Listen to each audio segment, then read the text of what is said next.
மனைவி சொல்லே மந்திரம் என இருக்கக்கூடிய சித்திர நட்சத்திரக்காரர்களுக்கான ஆவணி மாத பலன் எப்படி இருக்கு கொஞ்சம் சொல்லுங்கய்யா.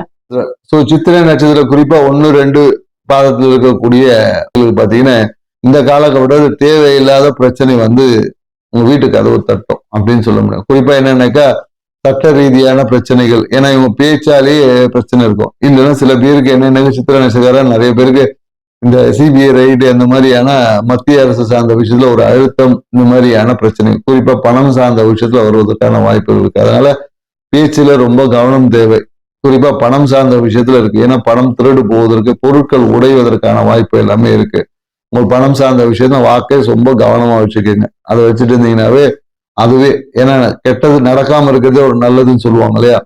உங்களை சரியாக வைத்துக் கொள்வதே உங்களுக்கு நன்மையை கொடுக்கக்கூடிய விஷயமா இருக்கும். ஏன்னா இந்த காலகட்டத்துல தேவையற்ற நிறைய அறுவை சிகிச்சை எல்லாம் செஞ்சுப்பாங்க. ஸோ இதெல்லாம் தவிர்த்துக்கிறது தகுந்த 1க்கு 2 முறை நீங்க வந்து தகுந்த டாக்டரை கன்சல்ட் பண்ணி உங்களுக்கான தீர்வை பார்த்துக்கோங்க. சித்திர நட்சத்திரங்களுக்கான பரிகாரம் உங்களுக்கு என்ன பரிகாரம் பார்த்தீங்கன்னா, இவங்க வந்து நரசிம்மர் வழிபாடு செய்வது இவங்களுக்கு சிறப்பான பலன் தரும். நரசிம்மர் வழிபாடு செய்யும் போது இவங்களுக்கு வரக்கூடிய இன்னல்களை எதிர்த்து போராடி வெற்றி அடையதுக்கான ஆற்றல் இவங்க கிட்ட கண்டிப்பா இருக்கும். செஞ்சு பாருங்க, வாழ்க்கை சிறப்பா இருக்கும்.